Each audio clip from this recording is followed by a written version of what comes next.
કાકા ઘી કેવી રીતે બને છે? પ્રોટીન હોય છે A1 અને A2. જ્યારે દેશી ગાય જેમ કે ગીર, કાંકરેજ, સાહીવાળ, રાઠી, થરપારકર નું દૂધ માત્ર A2 પ્રોટીન ધરાવે છે. આયુર્વેદમાં એને ઔષધીય ઘી ગણવામાં આવ્યું છે. બાળકો, વૃદ્ધો અને બીમારીમાંથી સાજા થતા લોકોને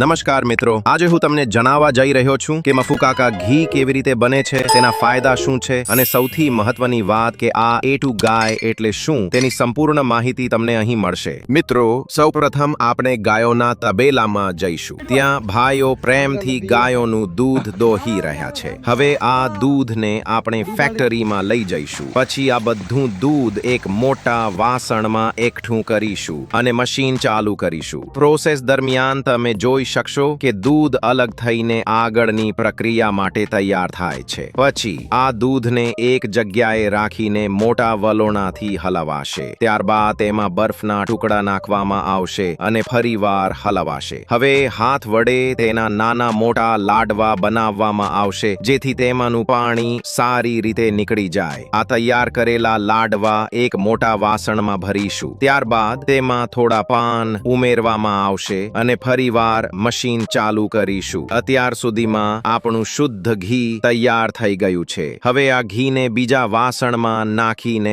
સરસ રીતે ગાળવામાં આવશે અને અંતે તેને એક બોટલમાં ભરી દેવામાં આવશે. આ ગાયોનું દૂધ સામાન્ય ગાયના દૂધથી થોડું અલગ હોય છે. સામાન્ય ગાયના દૂધમાં બે પ્રકારના પ્રોટીન હોય છે, A1 અને A2. જ્યારે દેશી ગાય જેમ કે ગીર, કાંકરેજ, સાહીવાળ, રાઠી, થરપારકર નું દૂધ માત્ર A2 પ્રોટીન ધરાવે છે. આ A2 પ્રોટીન શરીર માટે સહેલાઈથી પચી જાય છે અને આરોગ્ય માટે વધારે ફાયદાકારક માનવામાં આવે છે. ઉર્જા આપે છે, મગજ અને હાડકાં મજબૂત બનાવે છે. આયુર્વેદમાં એને ઔષધીય ઘી ગણવામાં આવ્યું છે. બાળકો, વૃદ્ધો અને બીમારીમાંથી સાજા થતા લોકોને ખાસ ફાયદાકારક. ગાયનું ઘી મોંઘું કેમ? દેશી ગાયનું દૂધ સામાન્ય ગાય કરતા ઓછું મળે છે. પરંપરાગત પદ્ધતિથી બનતું હોવાથી સમય અને મહેનત વધારે લાગે છે. તેથી માર્કેટમાં એનું ભાવ સામાન્ય ઘી કરતા થોડું વધારે હોય છે. એટલે કે ગાયનું ઘી એટલે આપણા દેશી ગાયના દૂધમાંથી બનતું શુદ્ધ અને આરોગ્યદાયક ઘી. મિત્રો, તમે જોયું ને કે કેવી રીતે ઘી બને છે?